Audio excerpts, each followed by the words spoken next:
Arts Beatniks. It's the KC Arts Beat Report. I'm Patrick Neas. Thanks for joining me today. You know, we're celebrating the 250th anniversary of America this year, and Musica Vocale, one of our finest musical ensembles and choral ensembles in Kansas City, has put together a really unique and terrific concert to celebrate that anniversary. You know, about a hundred, no, yeah, it was about 100 years ago, a little bit more, that Dvořák came to America. He was paid quite a bit to come here as director of the National Conservatory of Music to kind of start up, America's own musical tradition. And he had a unique take on what we should be doing in this country. It wasn't just to copy what Europe was doing. And we're going to be talking to Jay Carter about this concert called Celebrating America's Hidden Musical Heroes on May 31st at Emmanuel Lutheran Church. It's at 3 p.m. It's a free concert. But before we talk to him, I'd like to ask you to please subscribe to the KC Arts Beat YouTube channel, subscribe to our Substack at kcartsbeat.substack.com, and follow us on Facebook. And now it's time to say hello to Jay Carter, our good friend. Jay, it's so good to have you on the show. Oh, and it's good to be back. I've enjoyed our conversations over the last year or so, and I've enjoyed your conversations with other artists in town too. Well, this is a terrific way to celebrate the 250th anniversary and a great way to end your season too. Yeah. Yeah. Why don't you tell us about the title and how you came up with the whole concept of the concert? Sure. Well, I should probably, review that, our founding conductor, Arnold Epley, when we began this ensemble almost a generation ago, had a long-standing commitment to making sure that we were doing music that Kansas City audiences and Kansas City musicians might not encounter under the helm of another organization. And that's kind of baked into who we are, as is this desire to put American music into a broader context in, a concert almost every season we've had a concert that does that. And this concert coincides, of course, with the America 250 celebration, and we thought we've got to do this in a way that's a little bit different than what we're probably going to see all of our other venerable groups in town do. And it was kind of hard to find a way of what do we do that's going to be different to make sure that we're not having the same pieces programmed again and again. And stumbling back on this old letter that Dvořák wrote to the New York Herald, like you said, over a century ago, really kind of became the crux for paying attention to specific identities uh, and making sure that we are acknowledging their important and in some cases crucial contributions to American classical music's identity, especially choral music. But it's even broader than that. And that kind of became the germ of the concert. Uh, Uh, Dvořák made this assertion that, if American music was going to be something unique, that it really needed to pull from the music of Black America and from the music of Native America. And those were, of course, controversial assertions in 1883. Black Americans, as we all well know, have continued to struggle with impediments to their pursuit of life, liberty, and the pursuit of happiness, as have Native Americans. Uh, but they are the thing that make us truly unique from our other members of the melting pot.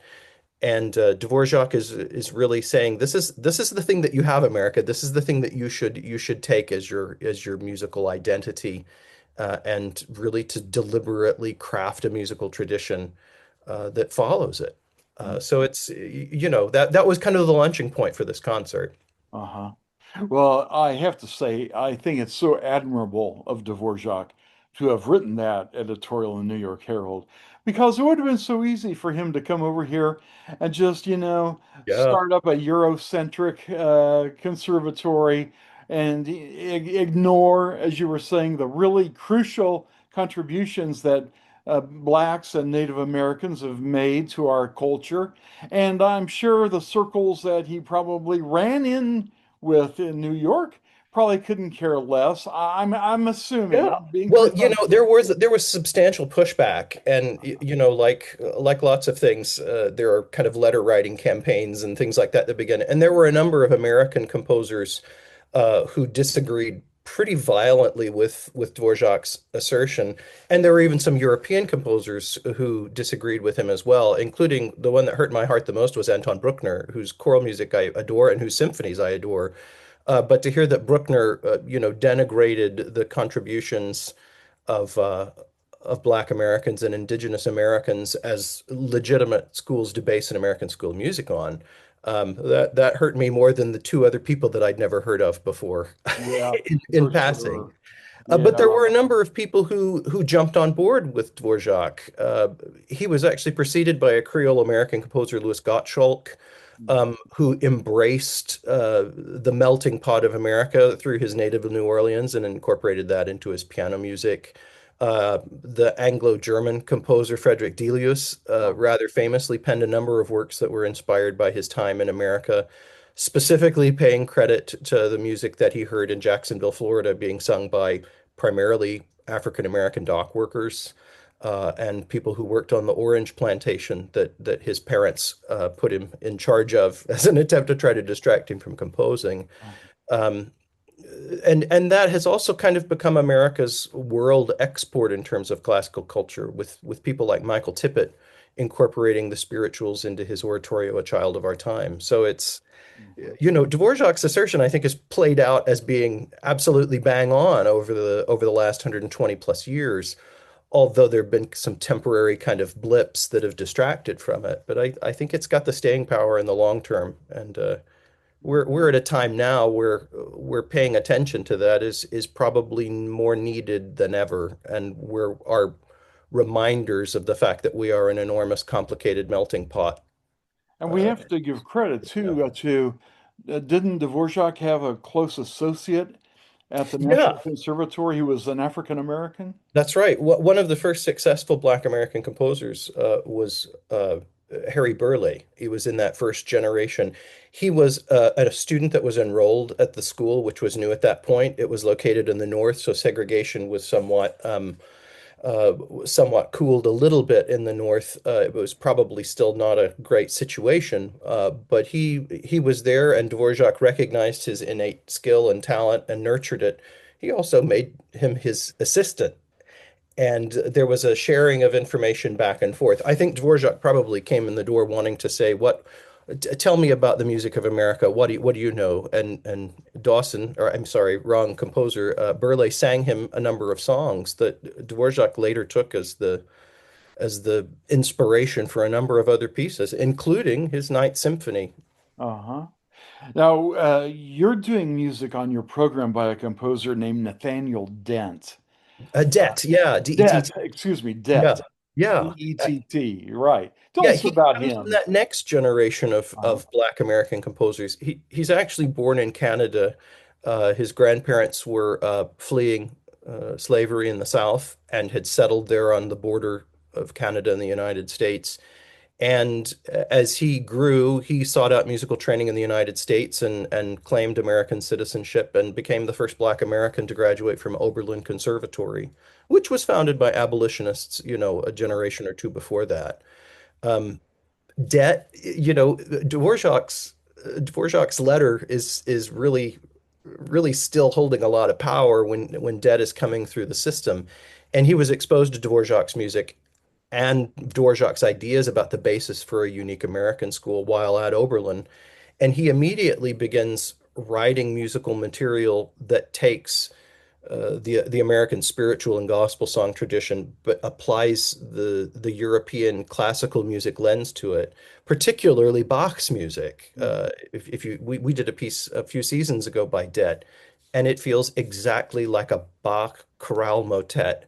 It's just that the Cantus Firmus is not a Lutheran German uh, Cantus Firmus. It's a spiritual. And we're excited to be doing what we suspect is the Kansas City premiere of Dett's Chariot Jubilee, which is a large 15-minute long kind of choral fantasia cantata on Swing Low Sweet Chariot. And it's really kind of a masterful masterful work. Dett, by using Swing Low, Sweet Chariot, he's also pulling from the exact same spiritual that we know Dvořák heard from his assistant Harry Burleigh.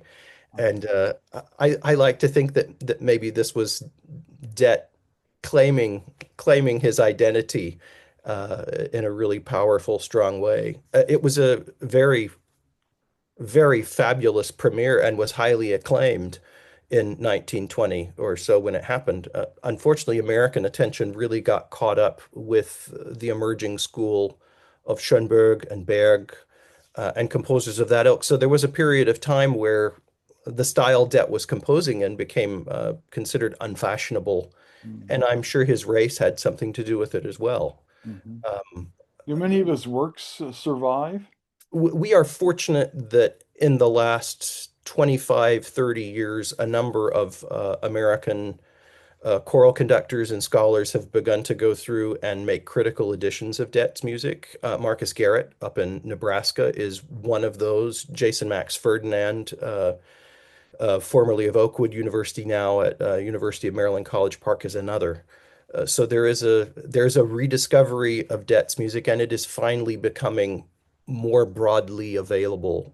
He had a spiritual arrangement called "Listen to the Lambs" that has remained in the canon of pieces that people do for 100 years. But the vast bulk of his musical material has been kind of thrown to the side, and it's a shame because it's absolutely genius. Well, that's he's typical of the kind of music you're going to be doing in such an appropriately named concert. Unsung, Yeah. unsung, celebrating America's hidden musical heroes. He is certainly one of them. And you are doing many, many pieces. Like I say, we don't have time to talk about all of them in much depth, but maybe you could pick out a couple of other Sure. highlights. Um, so we're kind of got the concert segmented to where we're paying attention to music by Americans who are persons of color, who are women, who have also, struggled in the classical music field to make their way, to elbow their way forward, and we're seeing that happening more and more, which is good. Uh, we also have a music by a Chickasaw American composer, Jerod Tate. His middle name is Impichchaachaaha. I think I've pronounced that right. Who has taken the essence of a lot of Native American music, particularly music from the Pueblo Indian tradition, and has incorporated that into a piece that really does a tremendous job of giving us an opportunity to explore music rooted in Native American traditions without it being cultural appropriation. And we're really excited to begin exploring that aspect of our choral and classical heritage as well. Perhaps more than any other thing, that's the aspect of our American culture that has probably been the most deliberately suppressed in the last 100 years.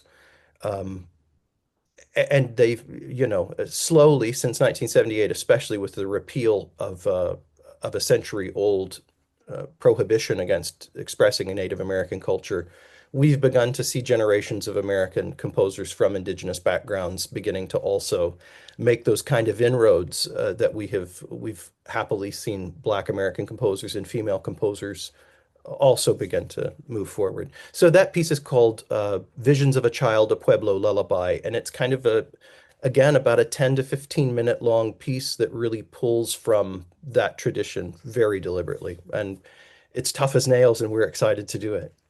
What I love about your concert is it's not just tokenism. It's not tokenism. This is superb music, Yeah, no matter what, the yeah, race or background. But it's music that's been overlooked yeah, unfairly, unjustly, and it's yeah. great that you're bringing it to light. And I think in most of the cases, this is music that, these pieces would probably be much better known had we not in our society kind of pushed them to the side with some deliberateness, especially in the classical music community. That is a hard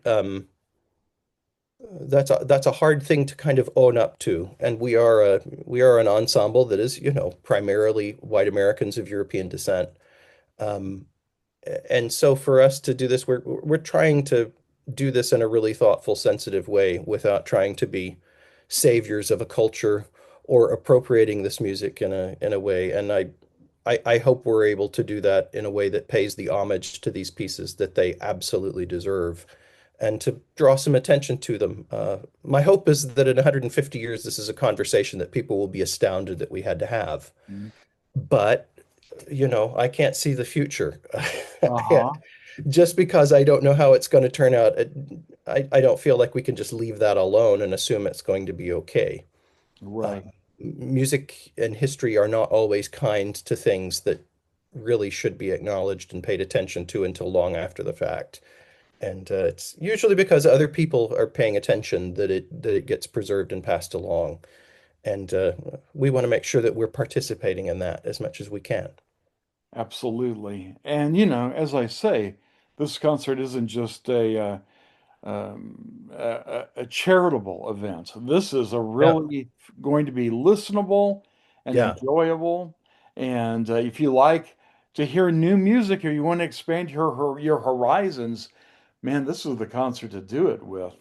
Yeah, one of the great things about this program that we're so excited about is that every single one of these pieces is excellent on its own.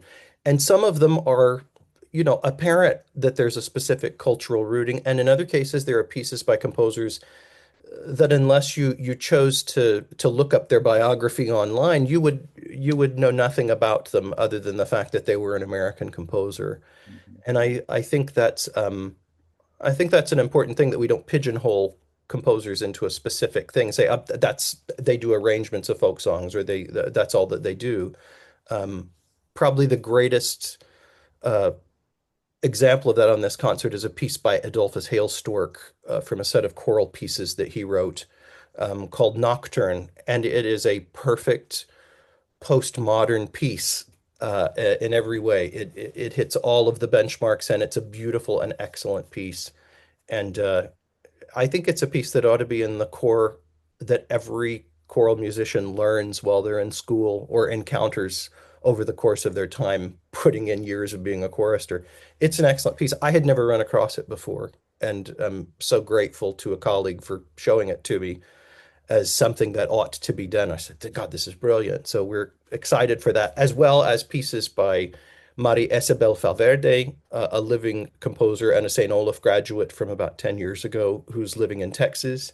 Um, Evelyn Simpson Curenton, who's a Philadelphia-based Black composer, whose sister, Marietta Simpson, is a legendary singer and remarkable operatic mezzo-soprano, and music by a number of other composers, including Undine Smith Moore, Margaret Bonds. I'm sure I've left someone out of that mix, but we're trying to pull from a broad cross section of the American melting pot that is probably the definitive thing in who we are, in my opinion.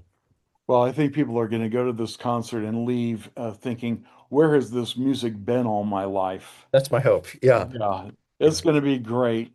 Unsung, celebrating America's hidden musical heroes. A great celebration for the 250th anniversary of America. It's happening at 3 p.m. at Emmanuel Lutheran Church on the last day of May, May 31st, and it's free. That's That's so right. fantastic. You make these wonderful concerts free. We are fortunate to have a group of donors and our own musicians within the group that have decided that that's important, that there not be any sort of impediment. And it means that we're able to offer these concerts free.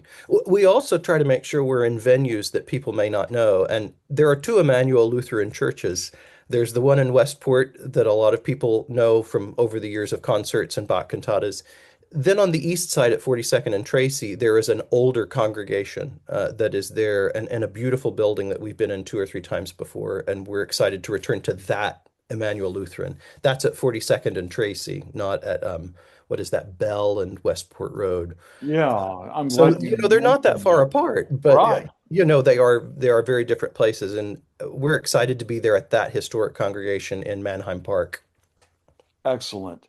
And by the way, how can people find out more about Musica Vocale and perhaps support you financially? Sure. Well, we are, of course, always grateful for anyone that wants to join our blessed company of patrons and donors to make these concerts possible. Our website, www.musicavocale.org, is a great place to begin. That's musicavocale.org. You'll find information about all of this season's programs, including PDFs of the programs and our past seasons, as well as information about who we are, our artistic leadership and heritage, and what we've been up to these last 20 years. Excellent. Jay, and we really look forward to that concert. Unsung, celebrating America's hidden musical heroes. Again, 3 p.m., May 31st at Emmanuel Lutheran Church. And that's the one at 42nd and Tracy. That's correct. Yeah. We Well, are excited, and we hope to see your subscribers there. thank you so much, Jay. Thank you. And we'll look forward to talking to you next season. I'm sure you have We will also be announcing next season in our in that final concert, and we're excited about that too. Great. We'll look forward to that.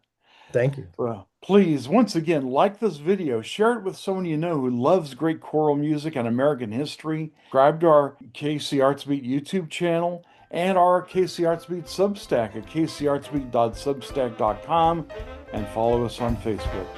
This has been the KC Artsbeat Report. I'm Patrick Neas.